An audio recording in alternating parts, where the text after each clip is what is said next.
I have my kids to thank. I feel so inspired to be the best person I can be, not only because I deserve it, but they deserve it, you know. And like, how I leave, like the legacy that I leave will be dependent on the way that I show up every day to be with them, you know, like and they deserve a whole person. Yo soy la madre, I'm the creator. Yo soy la reina, I am the maker. You can bow down now or bow down later. I don't need you to be my validator. I am the healer, la curandera. I'm starting fires, don't need madera. Deep as an ocean, light as a feather. Bring on the dragons, I am the slayer. Madre, madre, creator, I am madre. I'm your host, Amber Ivana, and this is Mom's New Identity podcast. First, let me say I'm glad you're here. On this podcast, my goal is to help fellow mothers redefine motherhood on their terms. How would I do that, you ask? Great question. By having honest, vulnerable, and sometimes even uncomfortable conversations about parenting, motherhood, childhood trauma, and mental health. We do this so we can challenge the ideas of what society tells us we're supposed to be and do as mothers and as women. My hope is that when we as mothers begin to heal and be true to ourselves, we can begin thriving instead of just surviving. Hello, friends. Just a couple things before we get into this episode that I am super excited about because I have been wanting to have Heidi on the podcast for a while now. She is actually the one who sings the intro song to this podcast. So you'll get to know a little bit about her story, her healing journey, and where you can find her music. But again, before we jump into that, I want to remind you all that you can get my self-discovery workbook in my Stan store. It is linked in the description as well as the show notes. And really what this workbook is about, it is a digital workbook. It's a way for you to really explore your mindset and really where you're at when it comes to your motherhood experience, your mental health, and lastly, your skill set and passions so that you can start to really find something that brings you joy and brings you fulfillment. So again, that is free. So all you need to do is provide your email and that will be sent directly over to you via email so you can start working through that. I will also, as you will see on my Stan store, be available for coaching. You can do a 15-minute discovery call for free, or you can even book a coaching session with me on my Stan store. So I really hope that you enjoy listening to this episode as much as I loved recording it. All right, let's get into it. Heidi Rojas is a #1 hit songwriter, artist, first-generation Latina, and mother of 2 based in Los Angeles. After many years of writing for other artists, including Little Mix, Cheryl Cole, Dove Cameron, Pitbull, New Kids on the Block, and more, Heidi is very excited to have released her debut single, La Situación, I love that song, in February, and follow-up single, Madre Creator, which is the intro song to this podcast, in March, and has a new single called Jefa coming out in June. She loves empowering women, Latinas, madres, and more with her Latin Spanglish anthems and hopes to make a big impact as she continues to heal and process her experiences through music. Wow, that is an impressive resume. When you sent me that, I was like, what? You wrote for all of those people? That's so cool. How did you even how did you get into the industry? Like, how did your first experience with writing for one of those big artists? What was that like? It was wild. I moved out to LA 13 years ago and I wanted to be the Latina Lauryn Hill. I was like, I'm going to be an artist. I want to do like R&B, pop, soul, with some rapping in there. And I was like, just so excited to move here and write and release music myself. But then I started writing for other people, which is something that a lot of artists do. You know, like a lot of people might not know that like Bruno Mars and Jason Derulo and Jessie J and like a lot of these artists started writing for other people first. Even Ray, who's a huge artist right now, has written for Beyonce and other artists too. So it's a really great way to get in with people and to work with people that might not, stylistically or just because you don't have a record label, who might not work with you as an artist. So I think my first real experience, like working with, I mean, I've worked with like some of my like people who are now my friends. Like I've worked with Natasha Bedingfield, who was like my idol. Wow. And I mean, I Pocket full of was, sunshine, Tasha Bedingfield, right? In case yes, somebody doesn't know who that is. exactly. And like the rest is still unwritten, you know, like Oh yeah. she's a huge, amazing artist. And when I was in high school, I was like such a huge fan of hers. And then to get to write with her and to, you know, like grow, we have a kid, like our kids are similar ages, and just to, it's wild. And my first experience, I think, was with the Little Mix song, Wings, which was really unconventional because they sent out the track and then they were like, hey, just write whatever you hear to this. So we wrote something. They came back like 3 months later and they were like, hey, we used some of what you wrote. And so here's the song. And we were like, oh my gosh, awesome. And we were just a part of this song that had, you know, that had taken form in a kind of a, you know, like a different way, but it was really cool. So I've never actually met any of the Little Mix girls, but we have their number one first single, you know, that was like in Glee and like all these, I mean, it's Yeah. like a pretty big song, and it's just funny how it wasn't a collaboration of like all of us in the room writing a song together. There's so many different ways that you can write. So, yeah, that was my first major cut, and from there, a lot of opportunities came and still come from people who connect and relate to that song. Yeah, absolutely. I love that. I love that song too. It's like the one that goes like spread your wings and fly. That one, right? Yep, that Yes. one. You have a beautiful voice. Oh, thanks. I used to sing a little bit, but yeah, that's a story for another day. But I wanted to thank you so much for sharing all of that too. That was so Of interesting. I didn't course. know that you were that close with like some of these people like Natasha. That is super impressive. Like I'm like a little bit starstruck. No, it's really cool. I don't recommend meeting your like people like any famous people that you really love. I would just recommend like keeping them afar and the illusion, you know, like the idea of who. But then there's those, you know, like once in a while you meet somebody who you're like, oh man, you're just as down to earth as I ever dreamed, and you're just really cool, and Yeah. it's really nice when that happens. That's true. Yeah, that makes sense. Yeah, because we have this idea of who they might be, and then we can be disappointed by that. But I wanted to get into our opening question. Now that we've had a chance to kind of talk about that, how do you feel you are redefining what it means to be a mother? Wow. I mean, it's an honor to think that I even have any part in that conversation, because You I really do.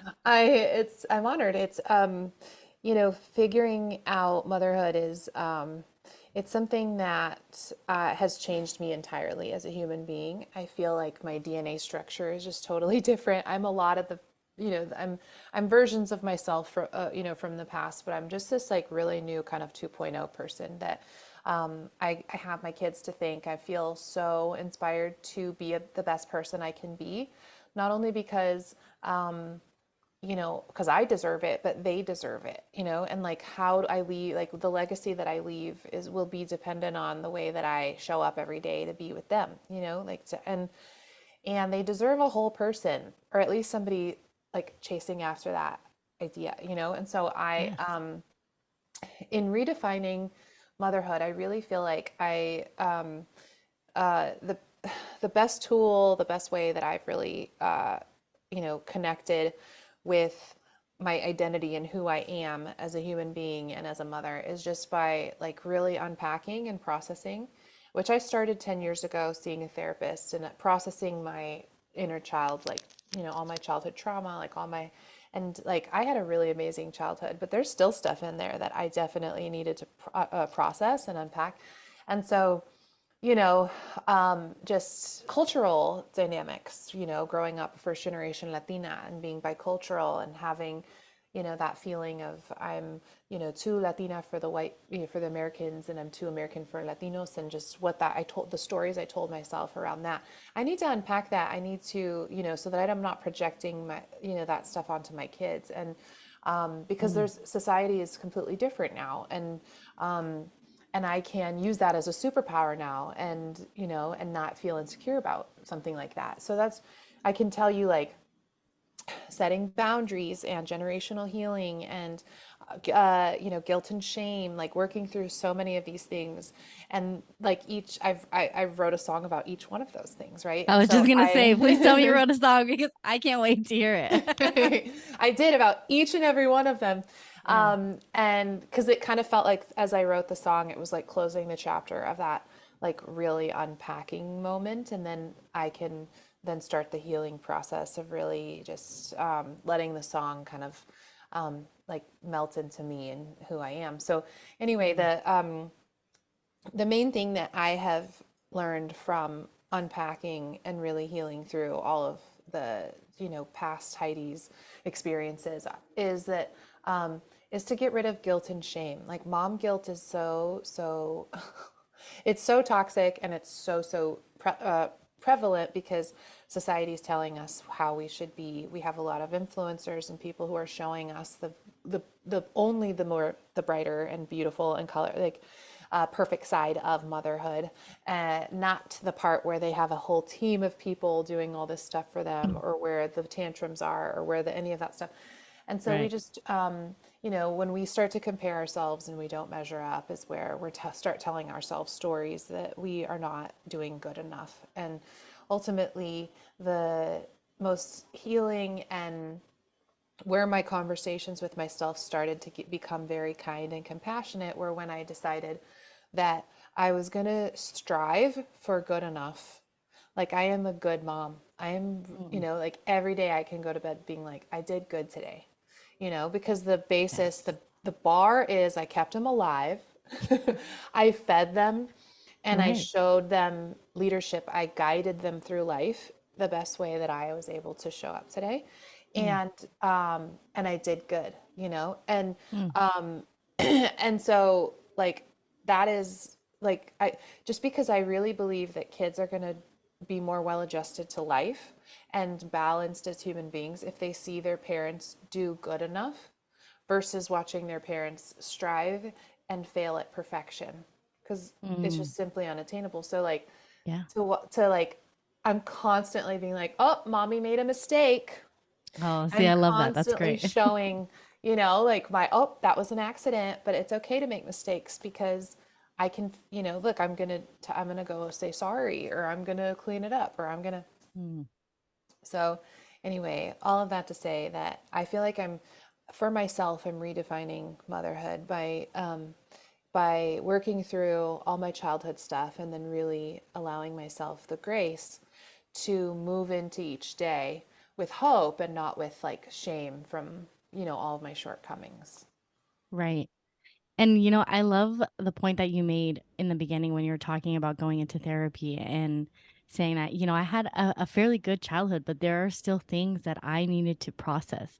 And I think that's such an important point, because so many people think, well, I didn't have it that bad, but Mm-hmm. like there has to be something, especially as like a Latina growing up in the States and like not knowing where you fit in. Like I, Mm-hmm. I can relate to that in some ways because I'm half white and half Mexican, right? So like Mm-hmm. I didn't actually learn Spanish until much later in life. And so Mm-hmm. I never really felt like I fit in with with my own family. And yet Yeah. on the outside, it was like people would look at me and be like, what are you? Like, Mm-hmm. like, what kind of question is that? Like, what do you mean, what am I? I'm a Right. person. I'm a human. Like, oh, no, Yep. no. What is your, background? Like, people dance around the question. It's like, Mm-hmm. what? And it's just there's definitely, especially whether you're a Latina or just really a person of color in this country, you likely have had many experiences, right, that have been traumatizing, that you need to unpack, like you said, in order to show up as a whole person, especially if you're a mother. And like that's what this whole podcast is about, right? Like so many of the things that you touched on are like things I talk about in different episodes, and I'm like, man, like she is like, yes, you can tell, you can always tell when there's people that you're talking to that have done the work and are doing the work. And Mm. you said you've started going to therapy, what, 10 years ago? What was that process like of getting into therapy, especially as a Latina? You know what I mean? Because it's like, Yep. like, why do you need therapy? Like, you're fine. You're like, ponte las pilas. Like, you're Yeah. okay. You'll be Yeah. fine. Right. But Mm-hmm. like, what was that transition like? Yeah. Yeah, definitely. It was like I was I was the first person in my family to really seek out therapy after we went through a pretty hard time. And I, it's like, está loca, or ¿qué te pasa? Or it's Yeah. like, that maybe it's like a lack of faith in God, just like Mm, healing me, right? that's a Because big I one. come from Yeah. a religious family. And so Yeah. it's, but it's like actually, I'm reading books about like The Whole Brain Child is an amazing book for parents. I Mm, highly recommend it. The first 50 pages left me jaw on the ground wondering, why don't we learn this in school?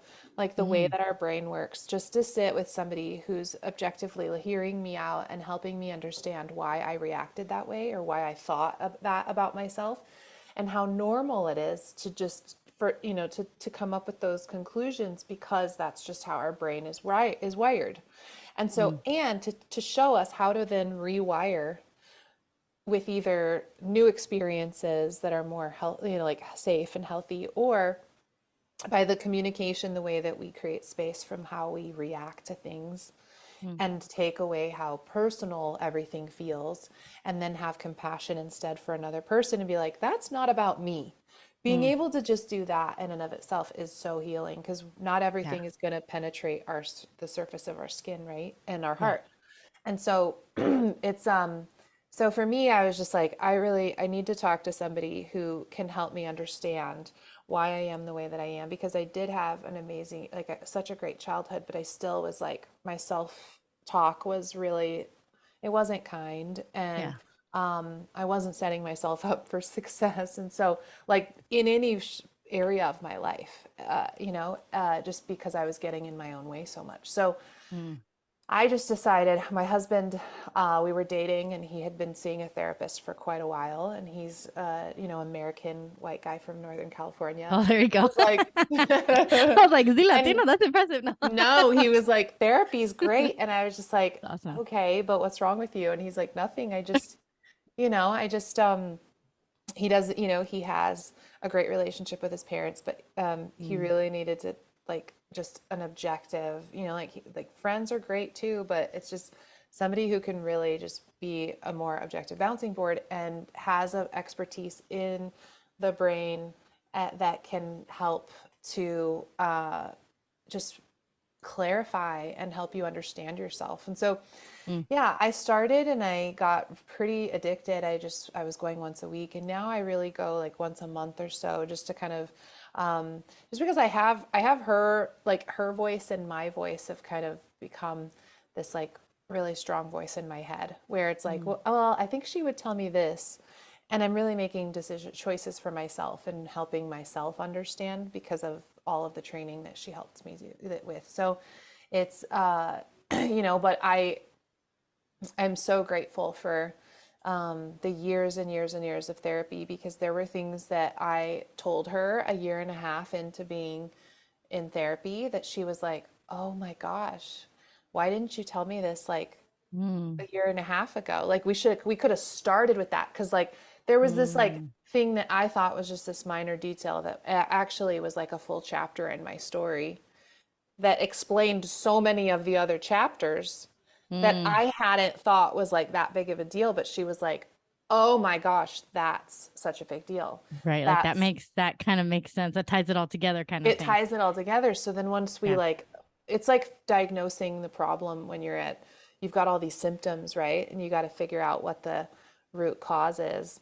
And when you find that, that's when things like you can really address and start to heal and start to medicate, like it's just, Mm-hmm. um, and you can throw medicine on there, you can do all of the yoga, you can do all of the like, there's a lot of things you could get addicted to get away from what's really in there. But if you like, I think the only way to actually work through it is to get it out, to speak it out, and to let it go, like through sharing and creating new experiences that kind of rewrite your story.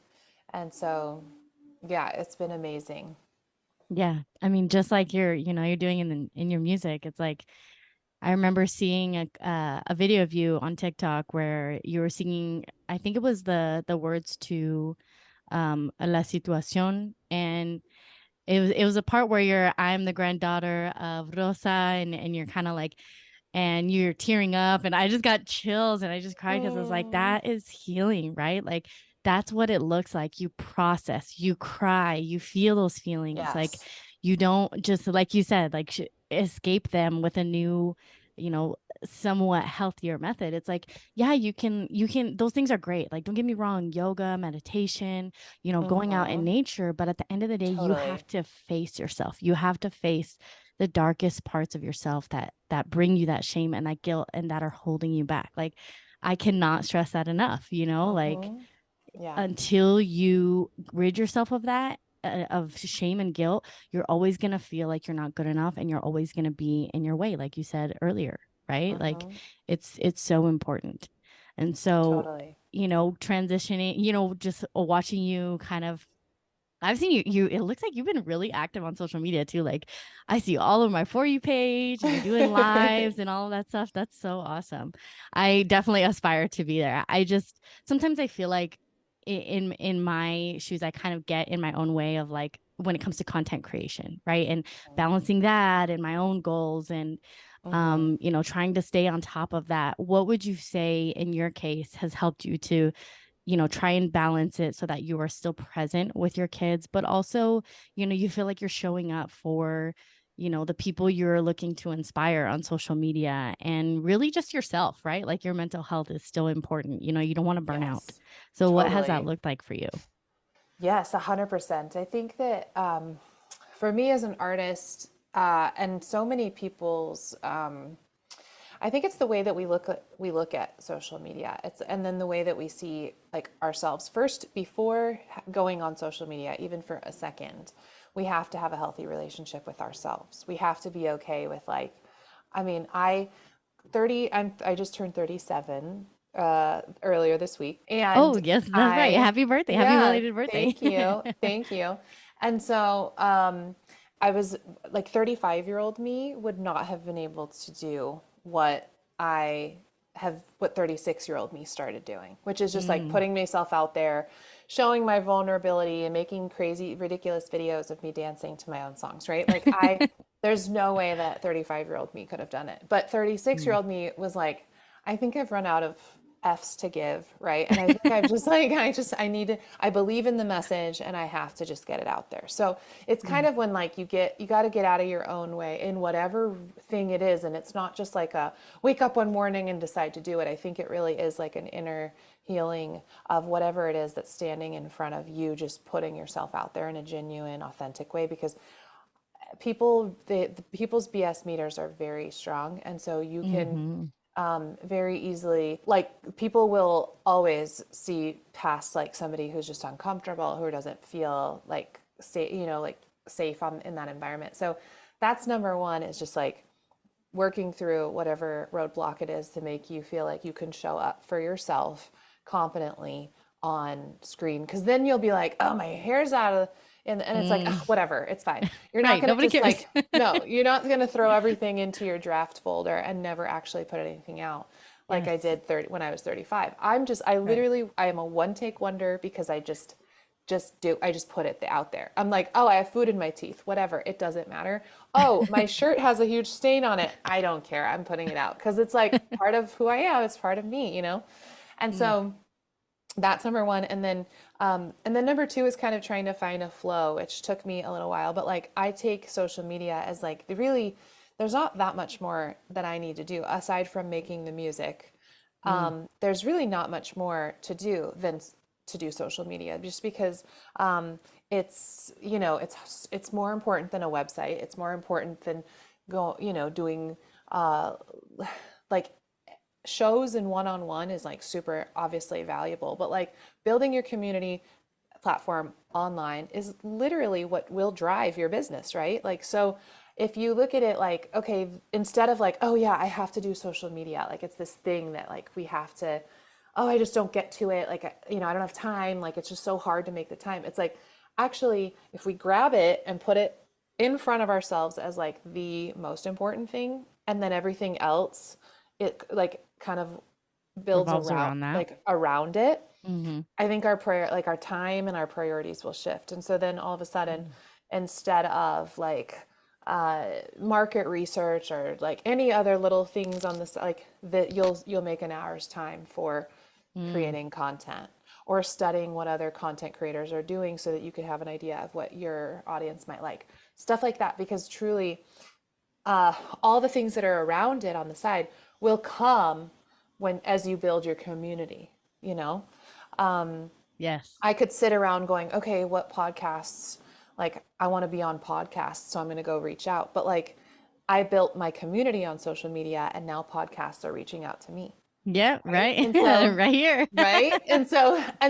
So it just takes care of itself when you're building your community.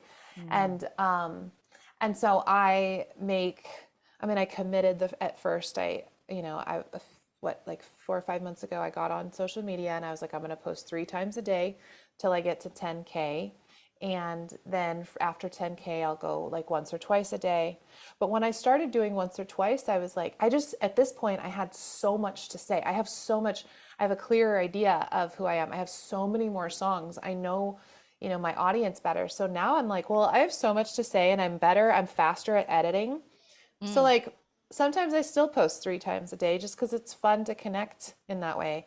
And, and so, yeah, that's kind of I think it's just the way that we look at it. We have to see ourselves with love or else we will see ourselves with criticism and it won't be fun. And everybody else and other people's criticism will break us.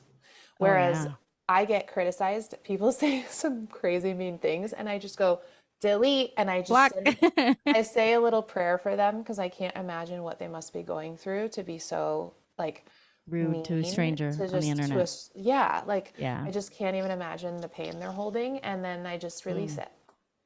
Yes, that's so good. I know that's the other day someone, like I did a video and it was like a transition video and someone made a rude comment, and for a little bit, like it stings a little bit, but then like you said, like I remember, like obviously this person doesn't feel good about themselves for them to insult someone they don't even know on the internet because they feel horrible about themselves. And so like when you have really, like you've done the work and learned to just see yourself as valuable and worthy, regardless of what anybody else has to say, like you say in the song Madre Creator, I don't need you to be my validator. Like I'm going to do my thing and I don't care what anybody else has to say. You can't shake my tree. And I think that's so important, especially if you're going to create a community like you're doing and, help people heal or, process the things that they're experiencing.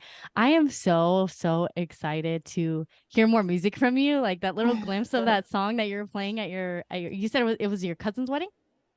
Yes, at my cousin's wedding. Oh, that was so cool. That must have been like such a shock to just all of a sudden hear your voice and like I'm sure they had to have had access to the song, or did you send it to them and then they just like snuck it in there, or how did that happen? Sent it to because my uncle, so my cousin's dad is like obsessed with the song, like loves the song so much. So I sent it to him in a Dropbox so that he could enjoy it.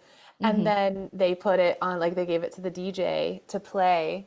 And I was just like, oh my gosh, I was like over in the corner and I'm like, Vivi. And I'm like, oh my God, what is happening? And then my mom freaks out and tells everyone that it's my song. And they were just like so supportive. It was super sweet because it's just, it's a full circle moment for me because I was literally just thinking, that's so awesome. Sorry, go ahead. Yeah, no, it was because like I didn't always feel entirely accepted by, some of the people even at that wedding, like in my family. And I, and I think I made myself smaller. I tried to please other people so much to get them to like me and to accept me. And at the end of the day, I just was like, like this is exhausting. And I think I need to just focus on loving and accepting myself. And it's funny how through that, it's like a lot of people just came around and maybe felt just more comfortable with me because I felt more comfortable about myself. And so it's, it felt really nice to be supported by everyone. And then it was cool because the DJ, he went from my song and like transitioned into Carol G, and it sounded so good that I was like, Oh, okay. my song is that good that it's like, you wouldn't even know that it's like not quite on the charts yet. I'm gonna say Yeah. that yet. We're manifesting that because Thank you. I love it. I played it. I put it on the speaker, on the what is it? The Alexa speaker the other day. And my daughter, Uh-huh. she loves music. So, we're jamming to it, we're dancing to it, and she's just going, she's just dancing, shaking her little hips. Oh. She's about to be 3, but man, she loves to dance, and she's like, sometimes we'll sing together, and it's just I love being a mom. It's so amazing. It It is. is one of it has Oh. been, and it sounds like for you too, like it has been one of the most healing things for me. Mm-hmm. It's forcing me to Yeah. face the things that I didn't even know were there, you know. Yeah. 100%. So that brings me to my closing question, which Mm-hmm. is, what is one thing you hope your kids learn from watching and observing you? Mm. Yeah, I think that if there's one thing that they learn, I just want it to be like self-acceptance, Mm, just self-esteem, self-confidence, like whatever, you can self-love, like you could say call it so many different things, but like when they, I stand my daughter and when I'm brushing her hair, I'm helping her brush her teeth, and I just go, Luna, what do you see when you look in the mirror? And she goes, I see something magical. And oh. I was like, yes, girl. I was like, I see someone brave. I see someone smart. I see someone kind. And I just like tell her all these things. And sometimes now, because she knows that I love that so much, I'll be like, what do you see? And she goes, I see nothing. So now she's like, thinks it's so funny to say she sees nothing. But she usually is like, I see someone magical, and I just tell her all these awesome things about herself, and I just want that too, because the world, like, I overshare right now, like how awesome she is with her, because I know that I'm hopefully filling a cup that will get holes in it and will be challenged and shaken by the world. Mm, And so I just want her to have like a really full cup when she goes out into the world and hears people, so like she'll tell me like a friend said something, and I was obviously with Adios, the song we were just talking about, which is an anti-bullying song about how mm. I really internalized. I'm also a Cancer, so I'm super sensitive. I internalized like everything everyone ever said to me. And instead of challenging it and going, why would somebody say that? Like, what must they be going through? And so I try to give her the process of trying to like break down what somebody, like a mean thing that somebody says to her, so that she can just de-weaponize it. and and then it can build her up by feeling so strong that like that you know those words didn't break through. Like, they hurt at first, but then she was able to process through those words. And so I think that if that we can make our kids like relatively bulletproof, but like just well balanced people, if we give them the tools to that, where they can just like be comfortable being playing alone, and be comfortable just like they don't Mm. like just not being I mean, I was like, they're obviously codependent because they need us to do a lot of things for them. Right. But I want them to grow up to be like well balanced, like self-regulating people. And I Yeah. think that all just starts with how they think of themselves. If they believe that they Mm. can do anything they set out to do, then they're going to learn, and they'll learn the rest, right? But if they just have to believe in themselves. And so I think that's the number one thing that I'd like to, their identity, kind of self acceptance, self esteem. Yeah, just like a strong sense of identity. That's that is probably one of the most important things I feel like your kids could learn, and I love that. I love that for Mm-hmm. you. I love that that's one of the main things that you want your kids to experience and really see from your example. So thank you Thank so you. much for Of taking the time to course. sit with me. This has been awesome. I have loved everything you've had to say.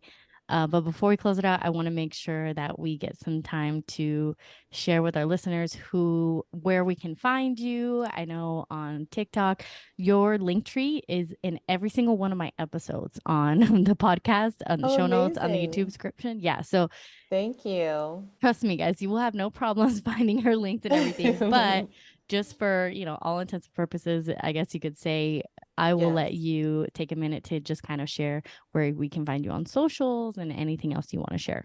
Yes, thank you. It's Heidi, Heidi Rojas, Rojas, red in Spanish, feminine plural, and then music. So Heidi Rojas Music, Mm. and that's Instagram, YouTube, TikTok, all of the above, and then my music, Heidi Rojas. It's on all music sale platforms. Yes, I have it right here. I have your song saved to my Apple Music library. So Thank you. you're welcome. No, Dancing thank it you. at home with your kids. Thank you Yes, so much for your support. It means the world to me. And thanks for having me of on your course. podcast. Thank you.